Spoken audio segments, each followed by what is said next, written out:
안녕하세요. 지구촌교회 대학지구 반세호 목사입니다. 우리는 에스겔서 18장의 말씀을 묵상하고 있는데요. 당시 바벨로니아 포로에 있었던 백성들이 갖고 있었던 속담의 이야기, 아버지가 신포도를 먹었으므로 아들의 이가 시다, 이런 속담을 더 이상 하지 말라 하나님께서 말씀하시는 이야기고, 그 이야기의 연장선으로 해설되는 이야기가 오늘 본문의 이야기입니다. 19절부터 말씀인데요. 같이 한번 보죠. 그런데 너희는 왜 그 아들이 아버지의 죄에 대한 벌을 받지 않느냐고 묻는다. 그러나 그 아들은 법과 의를 실천하며 나의 율례를 다 지키고 그것들을 실천하였으므로 그는 반드시 살 것이다. 죄를 지은 영혼, 바로 그 사람이 죽을 것이며, 아들은 아버지의 죄에 대한 벌을 받지 않을 것이며 아버지가 아들의 죄에 대한 벌도 받지 않을 것이다. 의인의 의도 자신에게로 돌아가고 악인의 악도 자신에게로 돌아갈 것이다. 그러나 악인이라도 자기가 저지른 모든 죄악에서 떠나 돌이켜서 나의 율례를 다 지키고 법과 의를 실천하면 그는 반드시 살고 죽지 않을 것이다. 그가 지은 모든 죄악을 내가 다시는 더 기억하지 않을 것이다. 그는 자신이 지킨 의 때문에 살 것이다. 나 주 하나님의 말이다. 악인이 죽는 것을 내가 조금이라도 기뻐하겠느냐? 오히려 악인이 자신의 모든 길에서 돌이켜서 사는 것을 내가 참으로 기뻐하지 않겠느냐? 그러나 의인이 자신의 의를 버리고 돌아서서 죄를 범하고 악인이 저지르는 모든 역겨운 일을 똑같이 하면 그가 살 수 있겠느냐? 그가 지킨 모든 의는 전혀 기억되지 않을 것이다. 그는 자신의 불성실과 자신의 지은 죄 때문에 죽을 것이다. 그런데 너희는 내가 이를 처리하는 방법이 공평하지 못하다는 말을 하는구나. 이스라엘 족속아, 너희는 잘 들어라. 내가 일하는 방법이 어찌 공평하지 않느냐? 너희가 하는 행실이 오히려 공평하지 않은 것이 아니냐? 의인이 자신의 의를 버리고 돌아서서 죄를 짓다가 그것 때문에 죽는다면 그는 자신이 지은 죄 때문에 죽는 것이다. 그러나 악인이라도 자신의 저지른 죄에서 떠나 돌이켜서 법대로 살며 의를 행하면 자기의 목숨을 보존할 것이다. 그가 스스로 깨닫고 자신이 지은 모든 죄에서 떠나 돌이켰으니 그는 반드시 살 것이요 죽지 않을 것이다. 그런데도 이스라엘 족속은 내가 일하는 방법이 공평하지 않는다는 말을 하는구나. 이스라엘 족속아, 내가 일하는 방법이 어찌 공평하지 않으냐? 너희가 하는 행실이 오히려 공평하지 않은 것이 아니냐? 나 주 하나님의 말이다. 그러므로 이스라엘 족속아, 나는 너희 각 사람이 한 일에 따라서 너희를 심판하겠다. 너희는 회개하고 너희 모든 범죄에서 떠나 돌이켜라. 그렇게 하면 죄가 장애물이 되어 너희를 넘어뜨리는 일이 없을 것이다. 너희는 너희가 지은 죄를 모두 너희 자신에게서 떨쳐내버리고 마음과 영을 새롭게 하여라. 이스라엘 족속아, 너희가 왜 죽고자 하느냐? 죽을 죄를 지은 사람이라도 그가 죽는 것을 나는 절대로 기뻐하지 않는다. 그러므로 너희는 회개하고 살아라. 나 주 하나님의 말이다.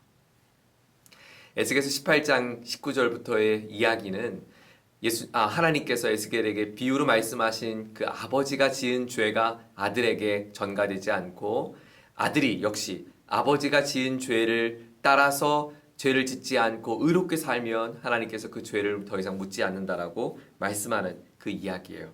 오늘 21절 이렇게 말하죠. 아무리 악인이라도 자신이 저지른 죄를 스스로 깨닫고 돌이켜서 그 죄를 금하고 하나님의 말씀대로 살고자 하면 하나님은 더 이상 죄를 묻지 않는다라고 말씀합니다. 반대로 아무리 의인이라고 하여도 자신의 의로운 삶을 돌이켜서 돌아서서 자신의 죄 가운데 머물게 되면 그가 아무리 의롭다 하는 사람이라 할지라도 하나님 앞에 심판을 면치 못할 것이라고 하는 말씀입니다.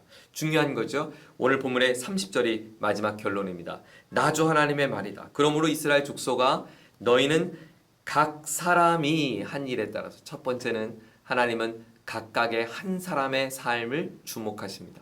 하나님은 무리 속에 있는 우리를 보시지 않고 하나님은 당신 한 사람 그리고 저의 한 사람을 보게 됩니다. 지구촌 공동체가 아무리 건강한 공동체라 하여도 그 건강한 공동체에서 신앙생활을 한다 할지라도 당신 한 사람의 삶이 돌이켜지지 않으면 하나님은 우리의 삶을 반드시 심판하신다 말씀합니다.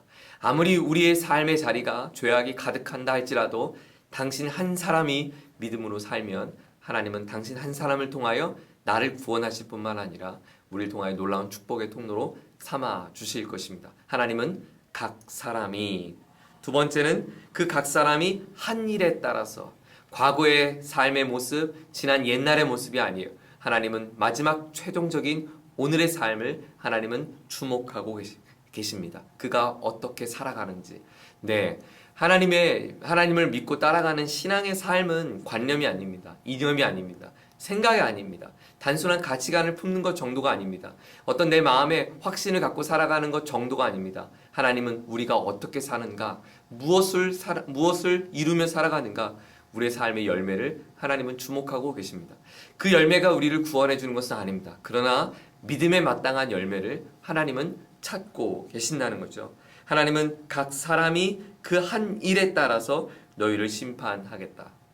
그런데 주님이 이 말씀을 하신 목적은 여기에 있었어요. 심판의 목적이 아니었어요.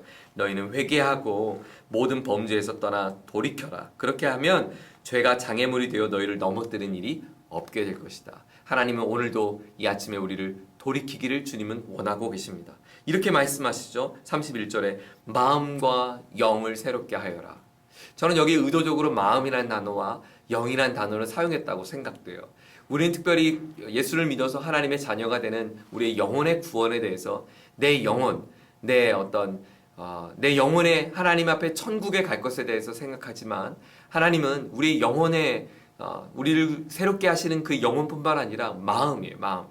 마음은 생각이고 마음은 보는 것이고 그 마음에 따라 결정하는 것이고 마음에 따라 행동하게 되죠. 하나님은 우리의 영혼뿐만 아니라 마음까지도 새로움을 날마다 받기를 주님은 요청하고 있습니다.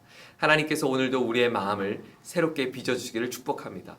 하나님 오늘 우리의 영을 새롭게 해주십시오. 하나님 우리의 마음도 새롭게 해주십시오. 그래서 날마다 하나님의 새로운 마음으로 하나님의 거룩한 마음으로 하나님 사랑하는 마음으로 이 하루를 살아갈 수 있는 저와 여러분 되기를 축복합니다. 하나님 아버지, 각 사람을 찾으시는 하나님 앞에 오늘도 하나님 무리 속에 있는 내가 아닌 한 사람 한 사람 주목하시는 하나님 앞에 내가 서 있음을 기억하기 원합니다. 우리의 아름다운 열매를 맺는 삶을 살게 하여 주옵소서. 우리의 마음을 새롭게 해주십시오. 우리의 영혼을 새롭게 해주십시오. 성령 하나님 우리의 생각과 우리의 보는 것, 행동하는 것 하나하나까지도 새롭게 빚어주셔서 거룩하고 아름다운 주님의 믿음의 길을 걸어갈 수 있는 우리 모두가 되게 하여 주옵소서. 예수님의 이름으로 기도합니다. 아멘.